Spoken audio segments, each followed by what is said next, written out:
A gentleman from our province wants Prime Minister Stephen Harper removed from office and an investigation launched into the Harper government. Jeff Rose-Martland has launched a petition and has contacted the Governor-General with his request. Mr. Rose-Martland, do you think the Governor-General will be moved by your petition to remove the Prime Minister?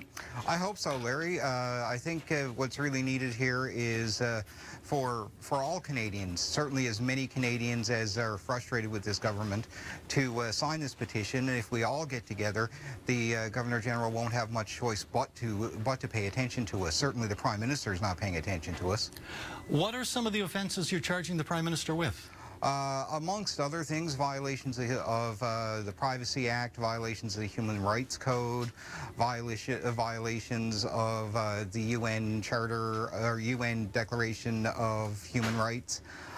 Basically, the problem that we've got here is the Prime Minister, through his loyalty policy he implemented on the civil service, for one, has systematically gone about silencing voices of dissent in Canada. So he silenced the civil service. Directives have been given to the RCMP that they're not allowed to talk to people without Vic Tave's permission. He's targeted advocates for privacy violations. He's threatened charities with removal of status for speaking out against the government. Ultimately, what we have here is an active attempt to silence citizens in Canada. Now, you're also charging quite a few politicians with offences against Canada. Can you highlight a few of them for me? Certainly. Vic Taves, as I mentioned, for silencing the RCMP.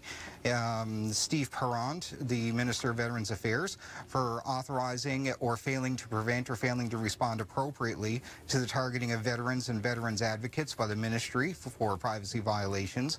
John Baird for authorizing or failing to prevent or failing to respond appropriately to the targeting of artist and activist Frankie James.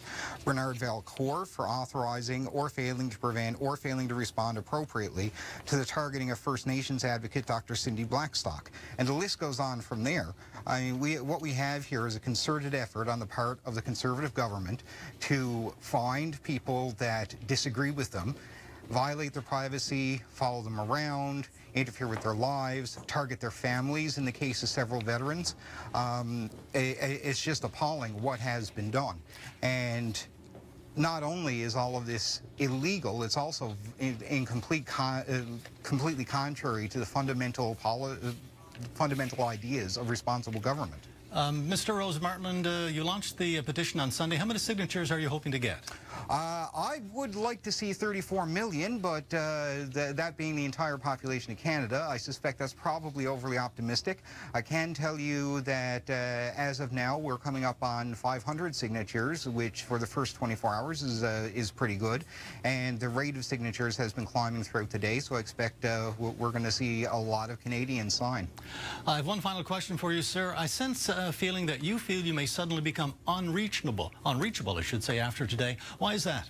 Well, I've got to say that what I've done here is I've effectively appealed to the Governor-General to overthrow the elected government in Canada. And it's possible, I hope not, I expect not, but it is possible that government officials might decide to make me go away. So we'll have to wait and see what happens on that. But certainly, as far as my citizenship goes, I want to be proud of being a Canadian citizen, and this doesn't make me proud. Jeff Rose-Martland, thank you very much for joining us today. Thank you, Larry.